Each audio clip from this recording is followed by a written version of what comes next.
Assalamualaikum warahmatullahi wabarakatuh. Waalaikumsalam warahmatullahi wabarakatuh. Surah Kekaryaan, kita sekarang akan berbincang-bincang mengenai hasil putusan dari MK dan hasil putusan daripada MK. Di sini kita sudah ada dua narasumber, yaitu Ketua Umum Soksi, Bapak Insinyur Ali Wongso. Selamat sore, Bang. Selamat sore. Sehat terus ya, Bang ya? Ya, alhamdulillah. Alhamdulillah. Yang kedua adalah Jenderal Herwin. Herwin Suparjo. Herwin Suparjo Purnawirawan. Beliau nanti kita yang akan berdiskusi mengenai masalah hasil putusan dari MK dan hasil putusan MK nomor 90 ya, Bang ya. Perlu diperkenalkan, beliau adalah Purnawirawan Jenderal dari Badan Intelijen Strategi. Oh ya, dari BAIS. Mantan dari Jenderal Herwin ini adalah Jenderal Purnawirawan Perwira Tinggi atau Jenderal dari BAIS gitu ya. Oke, kita akan mulai, Bang, bincang-bincang kita. Kemarin kita udah deg-degan, kita kan udah hampir hilang ya, Bang ya.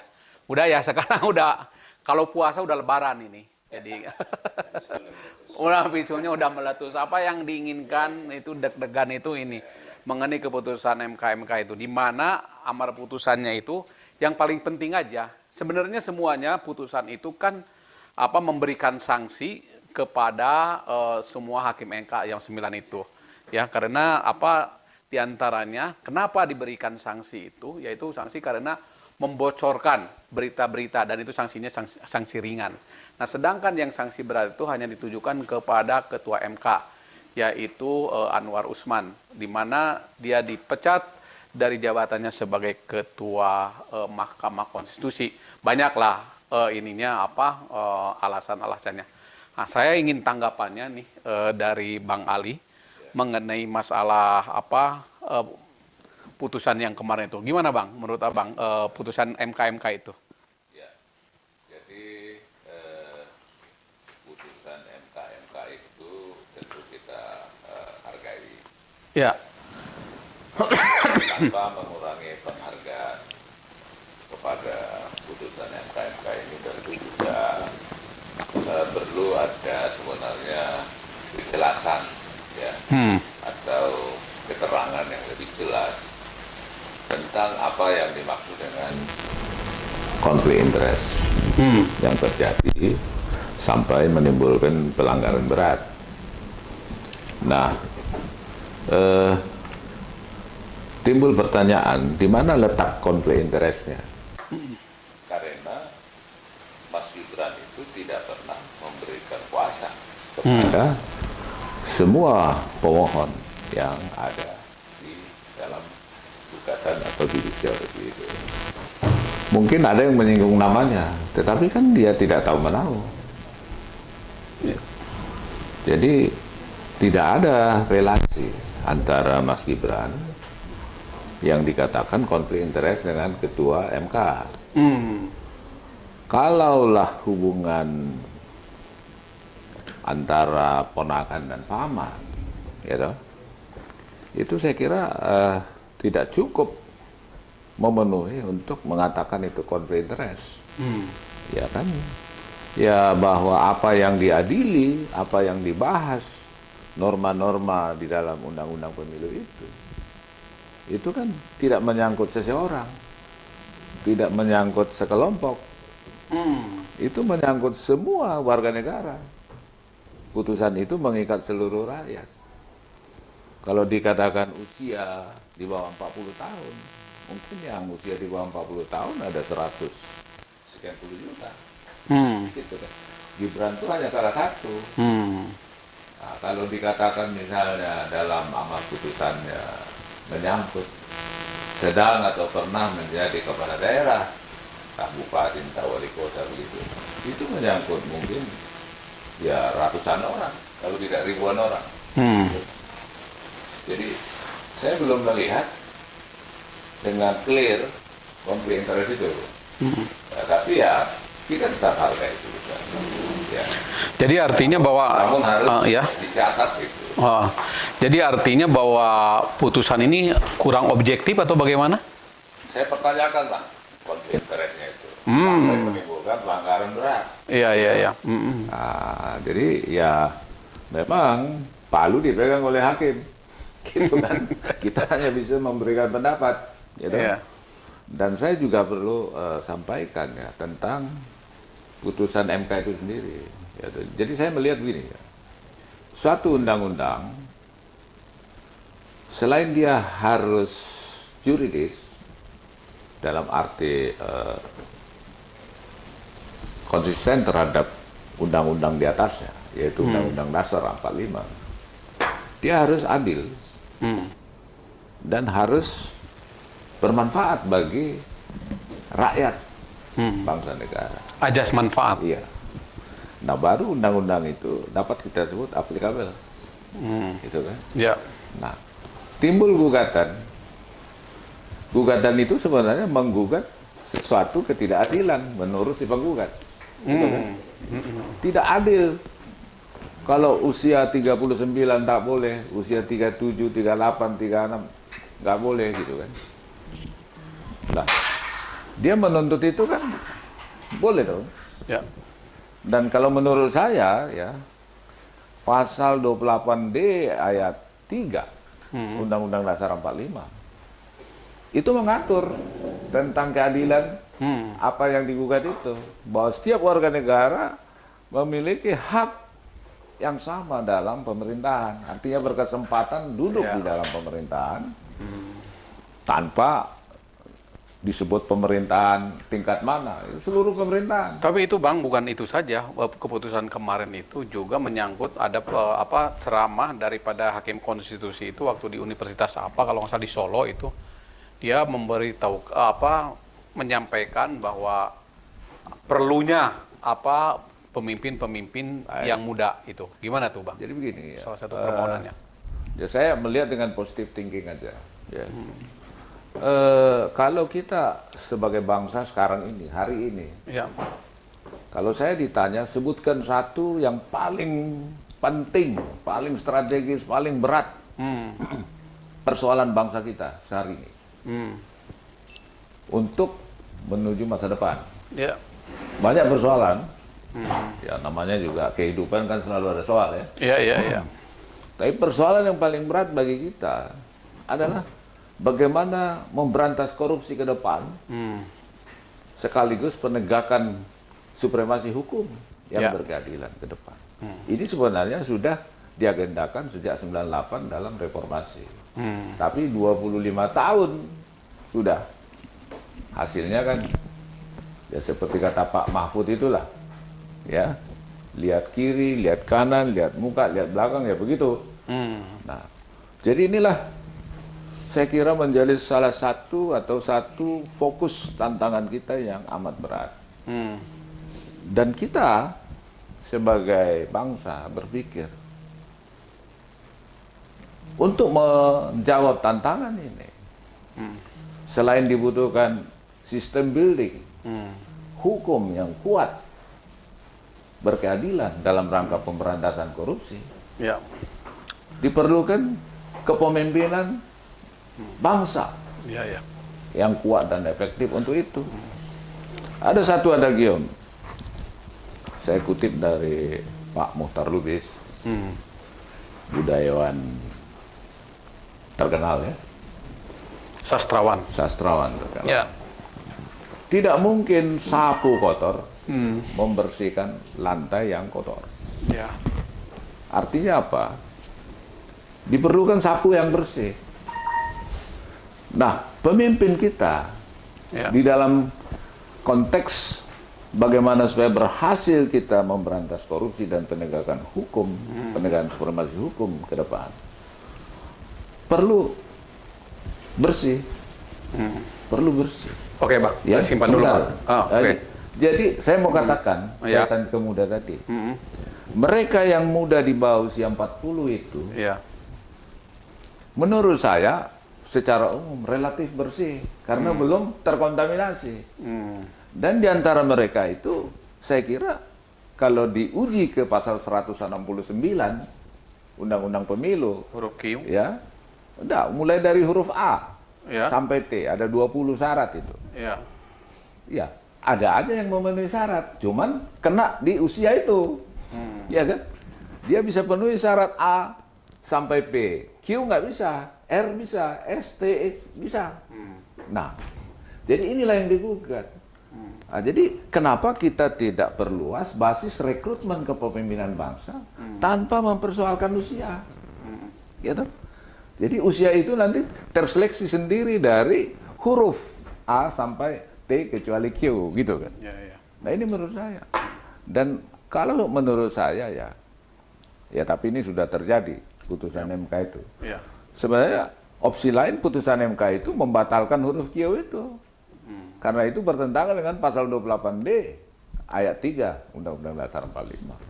Nah, tetapi apa yang diputuskan oleh MK, saya pikir ya sah-sah saja.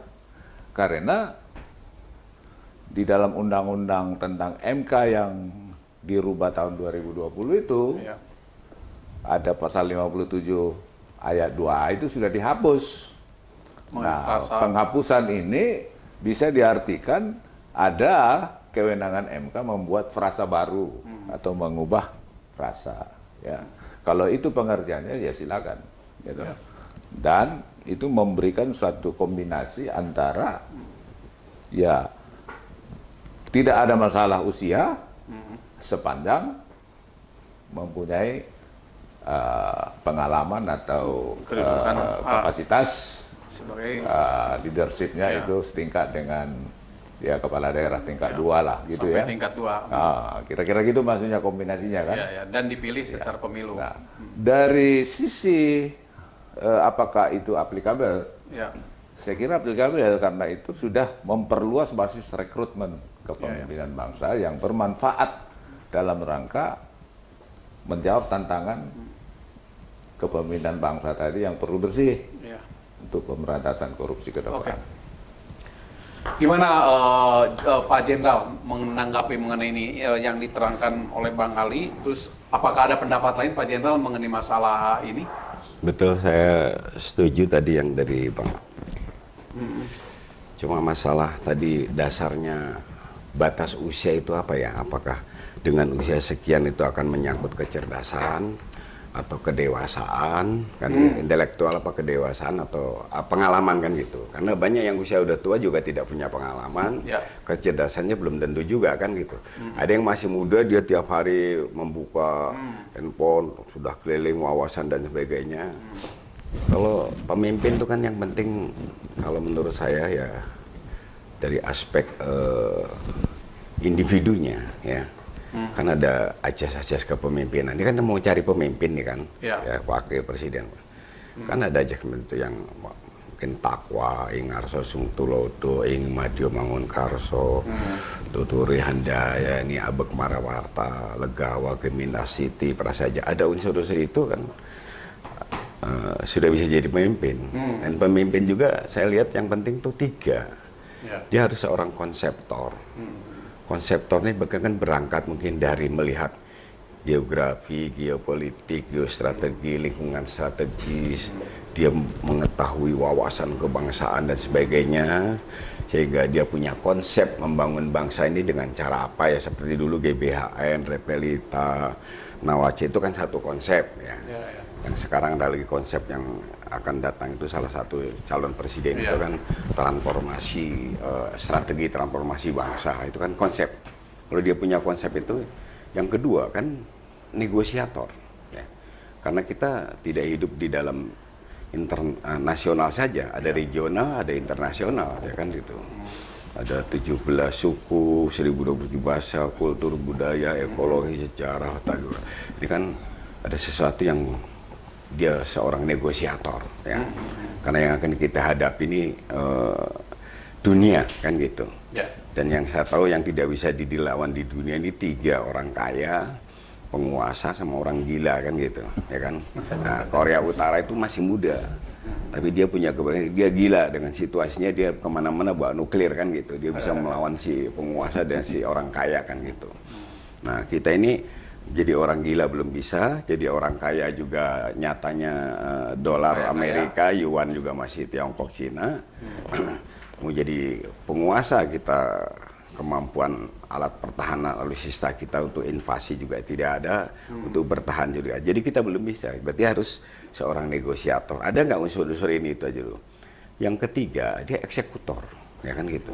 Ini biasa kalau yang muda-muda ini cenderung lebih berani mengambil satu keputusan.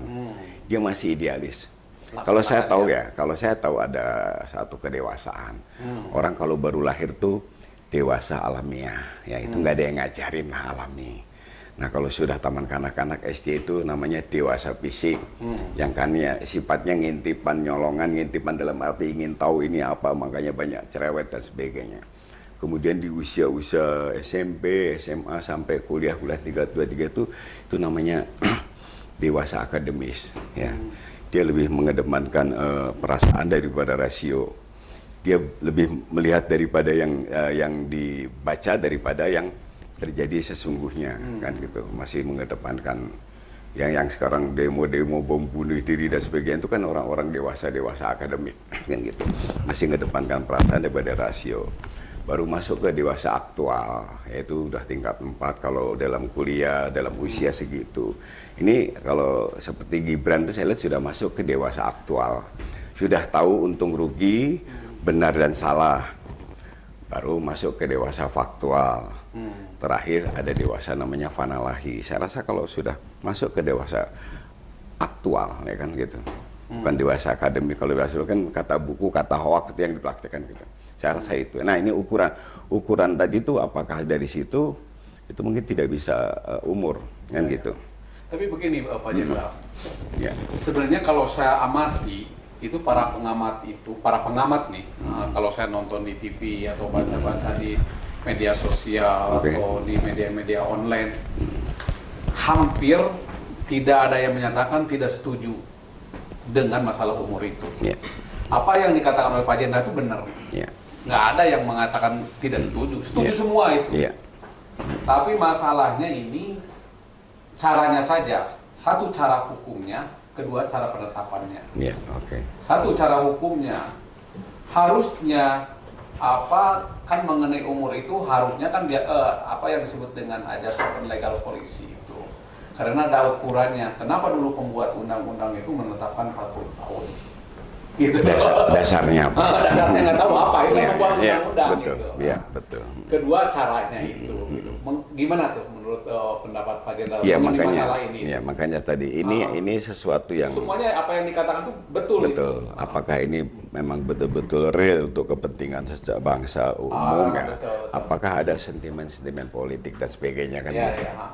Ya kalau saya lihat memang hukum di kita ini kenapa nggak beres-beres karena bisa dinego. Masalahnya bisa dinego kan. Ya. Negonya kadang nego kepentingan. Ya. Tapi kemarin ya bersyukur keputusan MK itu tetap, tapi yang dianggap melanggar etiknya bawah. Tapi kalau sampai kemarin dirubah, yang harus dipikirkan dampak dimensinya. Nanti ada persoalan-persoalan lain yang menyangkut mungkin kasusnya serupa tapi tidak sama. Akan terjadi, itu dulu kok bisa, ini kok bisa, wah itu berbahaya sekali. Berbahaya, ini udah keputusan paling tertinggi. Harusnya sebelum mengambil keputusan, baik penggugat maupun yang akan digugat itu sudah menganalisa dampak dimensinya dan sebagainya kan gitu. Apakah jika saya putuskan ini akan mengakibatkan ini apakah apakah akan ada yang protes ini ya. Kalau iya siapa yang protes ya. Apanya yang diprotes ya. Mengapa diprotes, bila mana diprotesnya. Nah, ini kan bila mana kita sedang lagi tahun politik. Di sini kelihatan sekali ada satu hambatan ya. Untuk dalam menghambat ya. Jadi sah saja kalau masalah usia kemudian akan bisa membawa bangsa ini lebih hebat, kenapa tidak kan gitu. Nah, saya bilang ya kita memang harus membangun hukum ini, membangun untuk ketahanan NKRI itu harus betul-betul dibangun tadi. Jadi tugas pokok itu akan selesai apabila menjawab unsur utama keterangan tadi. Apakah akan terjadi gejolak kan gitu bila ini diputuskan ya kan. Kalau iya, siapa yang protes ya kan? Mengapa protes? Dasarnya protes apa? Ini tentu sudah dipikir masa-masa pasti ini. Iya, pasti jawabannya iya, pasti ada dan terjadi. Nah, keputusannya apa kan? Ya ini sudah bagus. Cuma kembali lagi tadi, selama hukum masih bisa dinego, nggak akan beres-beres. Gitu. Kita Artinya hukum itu hukum di MK atau hukum pembuat undang-undang? ya baik si pembuat undang. Kalau pembuat undang-undang kan belum keputusan. Kalau yang sudah diputuskan sudah dijadi undang-undang ya tidak boleh dinego. Pokoknya siapa kamu melanggar ini ya hukumnya ini sudah. Tidak itu. Kecuali ada sesuatu yang bila kita angkat di permukaan akan mengakibatkan apa ya, disintegrasi bangsa misalnya dan sebagainya. Misalnya ada pelanggaran tentara atau apa, kebetulan saya tentara, saya nggak boleh nyebut institusi lain kan. Kalau kita angkat kemudian tidak percaya kepada tentara, tidak ada yang mau jadi tentara, chaos dampaknya. Nah, itu mungkin caranya. Makanya segala sesuatu dipertimbangkan dulu. Makanya dulu ada yang bisa dibuka, yang tidak bisa dibuka, gitu kan.